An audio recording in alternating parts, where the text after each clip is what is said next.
What's up, everybody? Just figured I'd make a quick little video. So these are 5x5 vinyl fence posts, right? So you basically take them, you measure them and cut them how you want them. These were cut a little different, so they're further in. You can cut them so that they sit on the edge here and sit a little higher.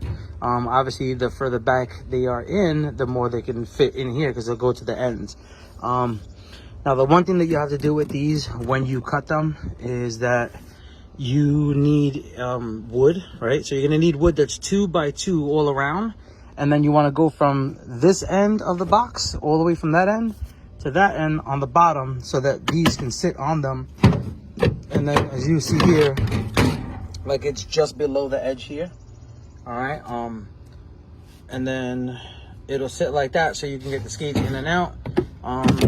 You can also go a little thicker on the wood if you want, and bring it higher up. But I left it like that because that works fine for me for what I need it for. As you can see, I got, you know, snatch blocks, rim slings, skates, straps, bridles, other kind of straps, all that other crap.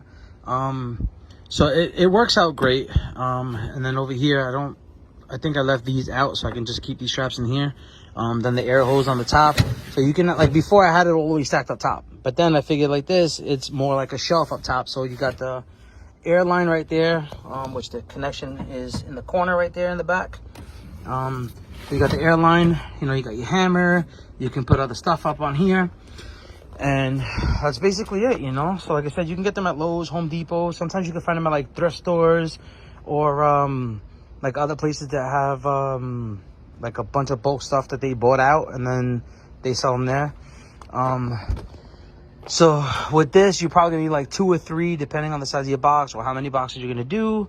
And again, you can position them however you want. You know, you can put these aren't glued to each other, they're just out like that. So if you want to, like, let's say stack up, you know, 6 on this side and then have this empty and another 6 on that side, you can glue them together and space them out how you want. You know, like right here we got some road flares, some sprays, and then for like the heavy duty guys, you can use these in your tunnel boxes going from one side to the other, you know. So you could put like your, you know, reaching tools, like a long bar with a hook on it, a 5th wheel puller, whatever. You can stick them in there and organize them, or you can put these inside the toolbox standing up and down. So, you know, let's say this is the tunnel box or like a box we have where your chains hanging. You can put the chains inside them and then the chains will stay there instead of flapping around everywhere getting mixed up, you know.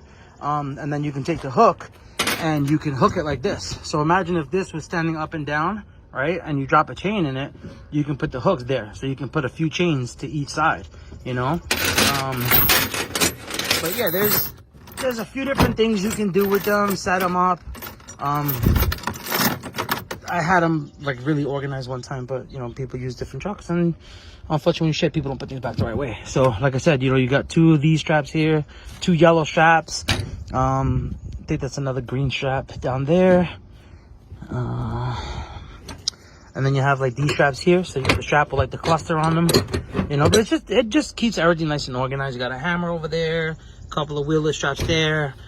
Triangles, well, there's one there and some in the cab, but you know, you could put like 3 triangles there, a snatch block, another snatch block, so you can put 2 or 3 snatch blocks in there.